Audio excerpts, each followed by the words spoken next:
Dobrodošli. Tema današnjeg videa je sve što je neugodno je naš ego koji je izašao na površinu i zato dočekaj ga sa dobrodošlicom. Šta to znači?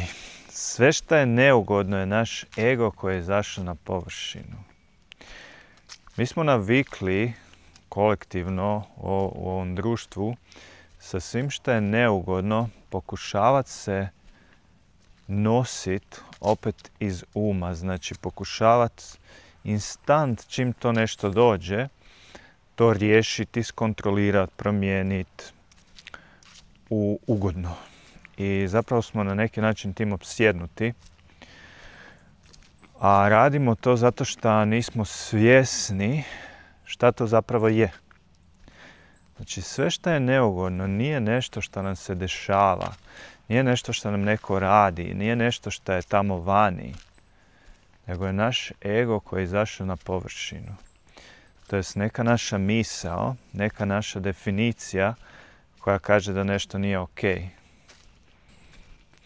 I ako to znamo, i ako to sve jasnije vidimo, da je to nešto što je bilo u nama cijelo vrijeme, samo kroz određeni trigger, to je obično neka situacija, izašlo na površinu i kreiralo, znači to neko uvjerenje, ta neka misao je izašla na površinu i kreirala određenu, te misli su izašle i stvorena je emocija, stvoreno je nešto neugodno.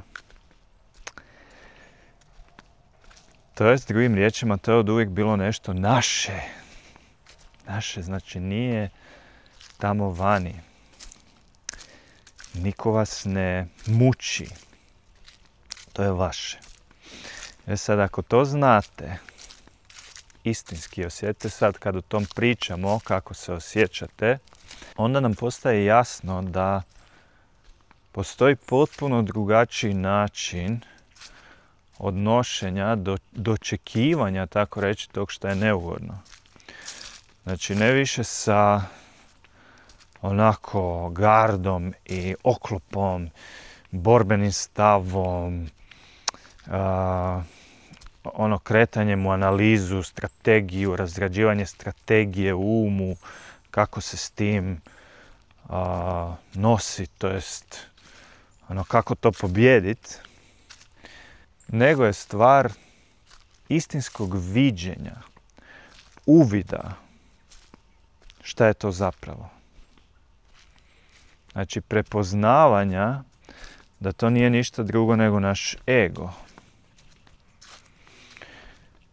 I samim tim nema više bježanja. Dakle, kad skužite da je to sve bilo vaše uvjerenje, vaša ego struktura, više nije poanta da se s nečim borite i da nešto pobijedite, nego odjednom počnete, poanta je da vidite to istinski. Da ste toga svjesni. Čim više to, čim dublje to vidite, to uvjerenje za vas prestaje vrijediti. Jednostavno, čim više vidite da je to što vas muči nešto što vi u sebi definirate da je nešto nekakvo, tim više vam je jasno da kad prestanete to definirati, da vas više neće ništa mučiti. Vrlo jednostavno. Tako da opet se fokus preusmjerava sa ideje o tome da je to nešto tamo vani, na to da je to zapravo nešto nama puno bliskije, da je to naša kreacija. I samim tim, kad primijetite da vas hvata bilo koji oblik neugode, nelagode, neugodne emocije, ne morate više to dočekivati na zub, nego možete to istinski dočekati sa dobrodošlicom, zato što to znači da je kao da je jednostavno nekakav gnoj iz dubine vašeg sustava došao na površinu i ružan je kad to vidimo, ali to je prilika, to je put kroz koji on može izaći van. Isto tako sve to što je neugodno. Znači kad to stvarno dođe u svijest, dođe u vaše iskustvo, dođe u emociju, to je točka iz koje to ima mogućnost izaći van. Ako vi tome dopustite da izađe van. To jest tako počnete promatrati i dočekivati sve što je neugodno sa dobrodošlicom umjesto sa neprijateljskim stavom. Tako da evo, osvrnite se na ove riječi. Ako treba, pogledajte video još jednom ili još koliko god puta treba. I vidite kako to mijenja vaše razumijevanje i vaš svakodnevni način funkcioniranja i odnošenja prema svom vlastitom iskustvu.